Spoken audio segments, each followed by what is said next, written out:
Elle voulait juste apprendre. Mais un pacte l'attendait. Bienvenue dans French African Folk Tales. Dans une ville paisible du sud de la Côte d'Ivoire, entourée de palmiers et de petites rues tranquilles, il y avait un quartier discret appelé Résidence Belle Source. Des maisons blanches, des haies bien taillées, des enfants qui couraient pieds nus, des voisins qui partageaient le sachet d'eau, les secrets et les recettes de pâtes chaudes du samedi. Mais ce jour-là, une nouvelle famille venait d'emménager. Et avec eux, quelque chose a changé. Maïcha avait 7 ans. Elle n'avait jamais vécu ici, à Abegourou. Petite, calme, bien droite à côté de son père. Pendant que les déménageurs posaient les cartons devant la maison numéro 9. Celle avec le toit rouge et le vieux manguier devant. Robe rose, manche en dentelle. Cheveux attachés avec 2 rubans blancs. Elle ne parlait pas. Elle regardait. Pas comme une enfant curieuse. Mais comme si elle sentait les choses que personne ne voit. Sa mère disait souvent: Maïcha, tu es une porteuse de paix. Là où tu marches, l'obscurité recule. Son père travaillait à la banque. Sa mère, toujours à la maison.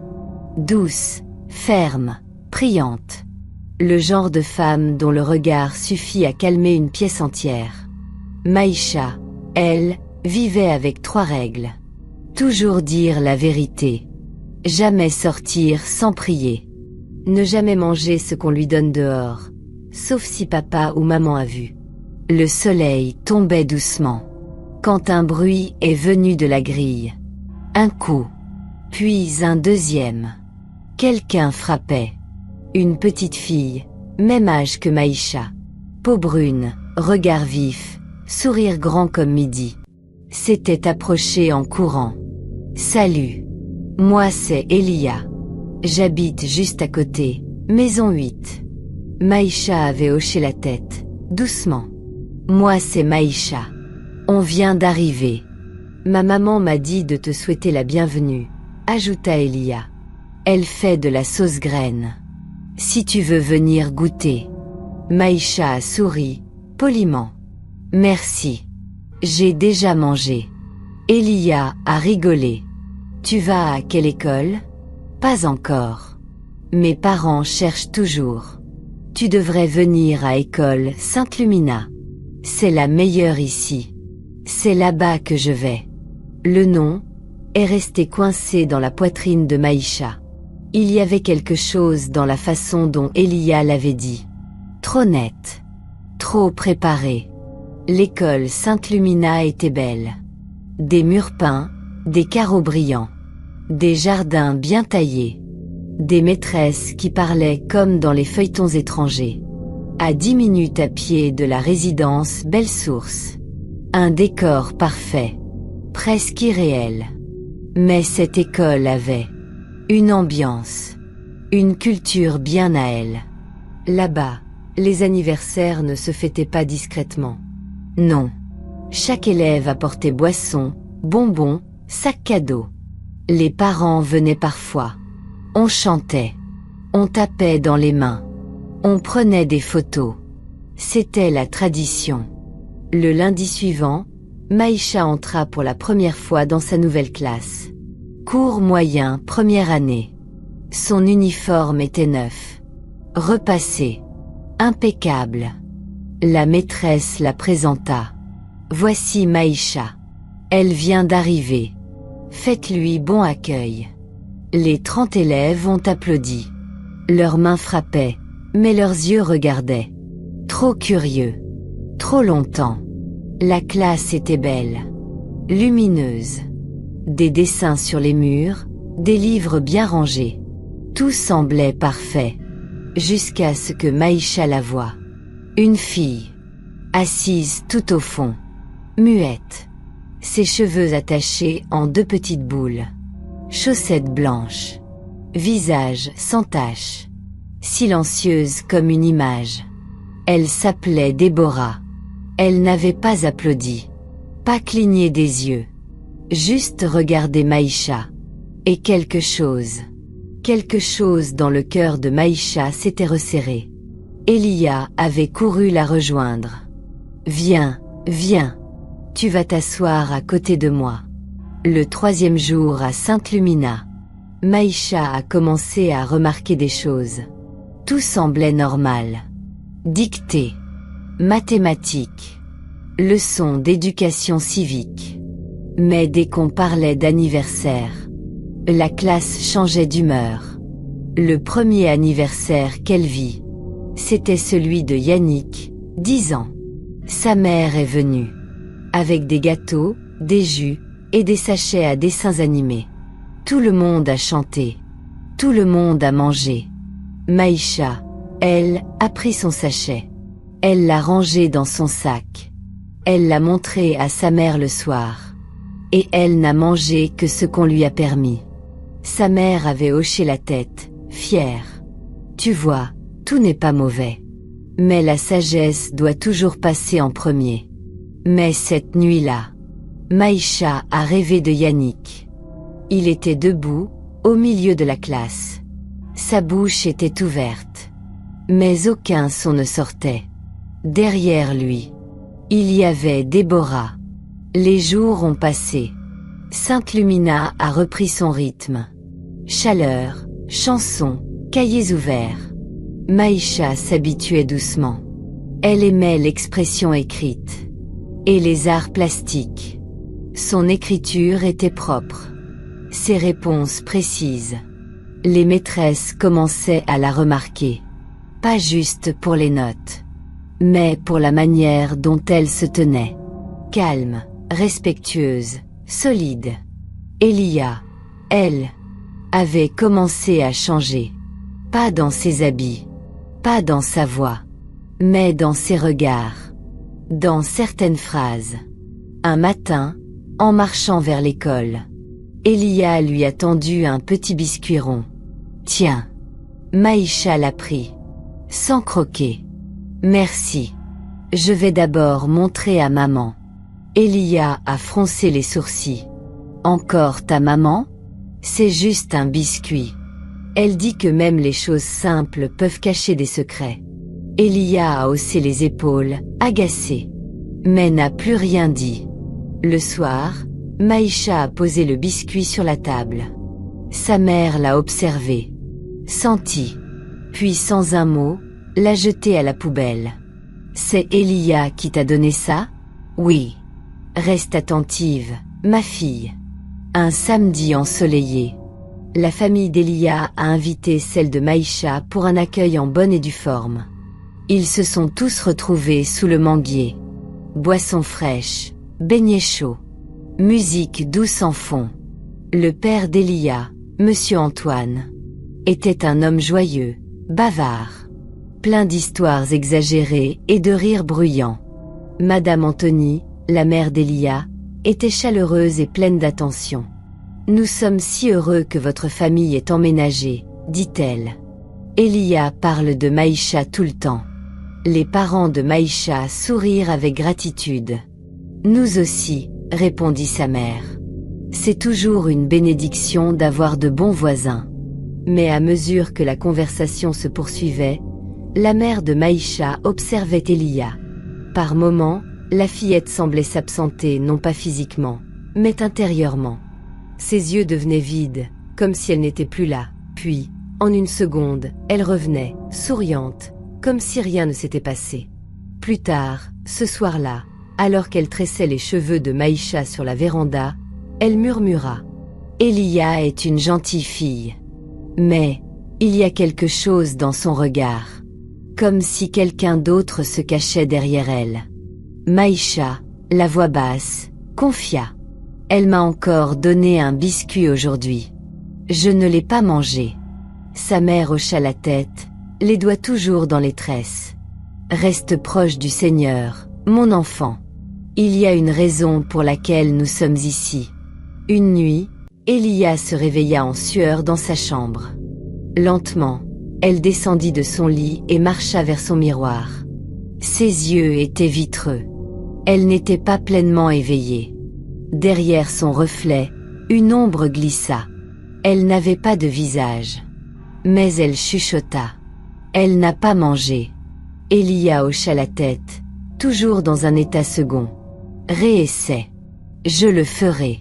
Bientôt, ce sera le moment. La vraie partagera le paquet. Elia cligna des yeux et se réveilla pleinement. Elle se tenait devant son miroir, mais elle ne se souvenait pas de s'y être rendue. La semaine suivante, pendant la pause déjeuner à l'école Sainte-Lumina, Maïcha ouvrit sa boîte rose.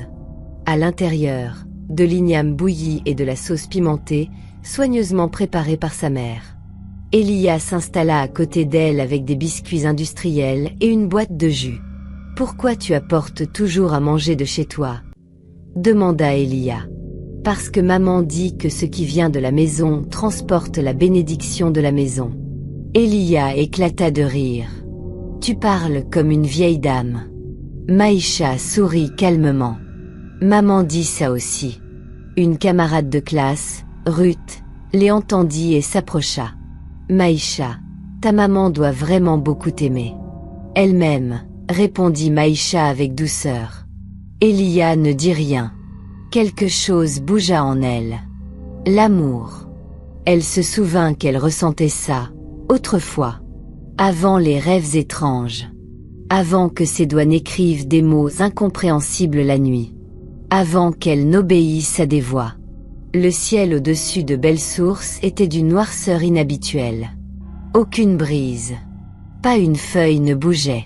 Comme si la nature retenait son souffle. Dans la résidence, les réverbères clignotaient.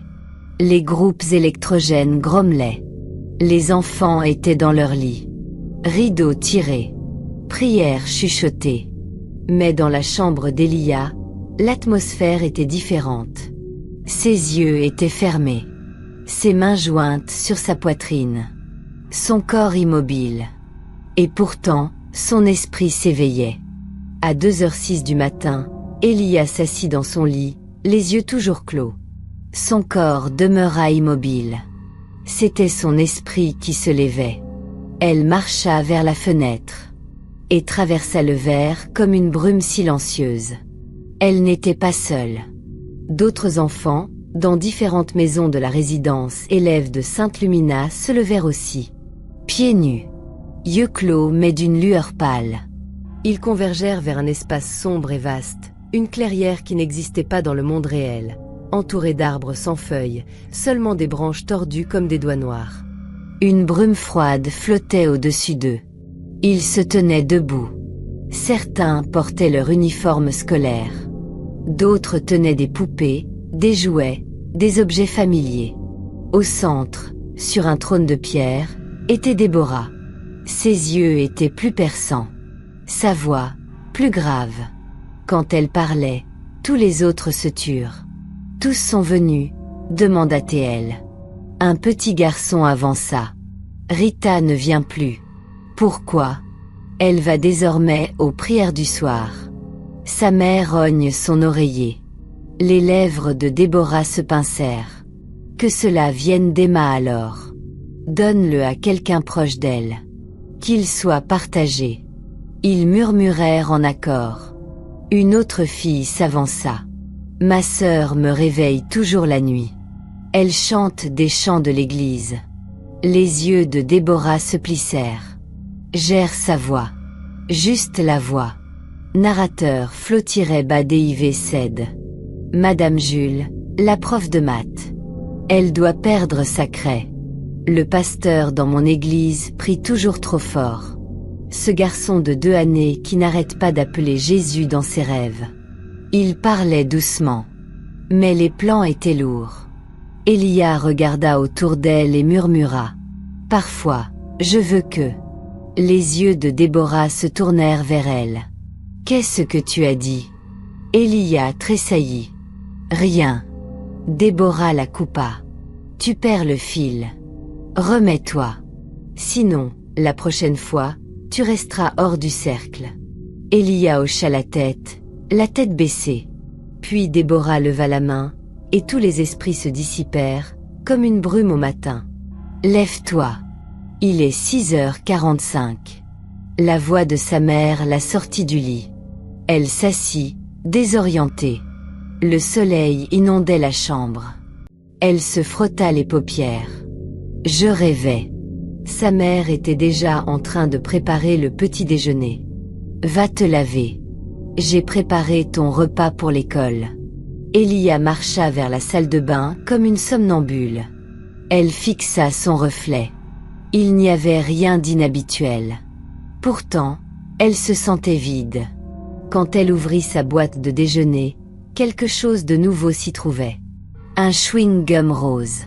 Elle ne se souvenait pas de l'avoir mis là, ni d'où il venait. À l'école Sainte-Lumina, personne ne pouvait l'expliquer. Mais quelque chose avait commencé à changer depuis que Maïcha était arrivée. D'abord, l'air. Léger, presque imperceptible. Ensuite, l'attention. Certains enfants qui dormaient profondément se réveillaient désormais troublés. Ils ne savaient pas pourquoi. Mais la nuit, quelque chose les retenait. Quelque chose interrompait leur envol.